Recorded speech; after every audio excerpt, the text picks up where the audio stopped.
Jeg kunne tænke mig at vide, hvem du er. Jamen, jeg hedder Elisabeth, og jeg kommer fra Peru.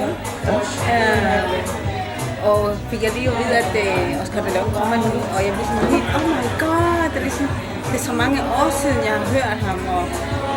Men især fordi den mine, jeg har om ham, eller det jeg kan huske fra ham, det var sådan, jeg var nok en teenage, hvor jeg begyndte ligesom at gå ud til nogle salsa-fester. Og det var nogle af de første gange, hvor jeg skulle danse salsa. Og så skulle man sådan, ikke kun at høre musikken, men også at få musikken ind i kroppen og kunne mærke, og så en mand, der kommer og skal danse med en, og man skal følge med, og man skal også kunne slappe af. Og det er ligesom, det er noget af det første, der kom til mig med at slappe af. Og selvfølgelig var han spillet meget før. Men det er sådan, det der med sådan, med at komme ind i den der salsa-musik og salsa-verden, og det var faktisk med ham, og det var sådan meget med at Chiquita Baby, og så jeg kan huske nogen, der er en bestemt en, som nu er lige gået fra mig, men som virkelig bliver i ens liv på en måde, og som det vil altid være der, fordi det er jo en tid, hvor alle ligesom starter med at gå ud og danse, og en god begyndelse i hvert fald med salsa.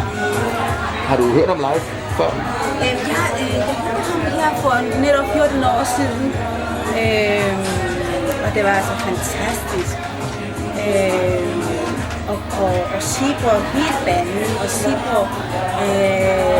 hvordan han styrte det hele. Han havde helt styr på alle, og han skulle bare godt sådan der, og så alle ligesom musikken skulle op, og så kunne jeg sådan der, og så det var helt en oplevelse, det var det der. Så jeg glæder mig rigtig meget til at se ham igen. Ja. Og i Peru, hvordan opfatter man så Oscar de Leon? Altså...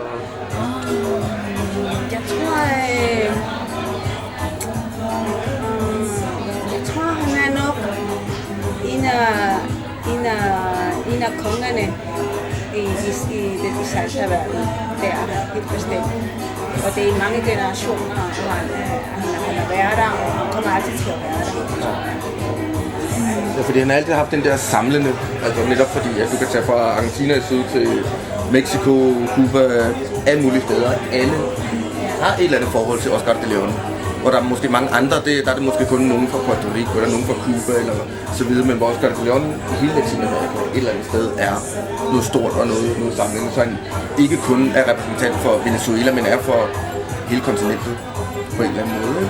Så det er derfor, at du kan tage på en salsa-bar i Lima, eller Quito, eller i Mexico City, eller i London, eller København. Jamen, Oscar de Leon er en af dem, man altid hører på en eller anden måde. Så det kommer man aldrig galt med. Ja. Så jeg glæder mig til at se dig derinde. Så vi hører. Ja.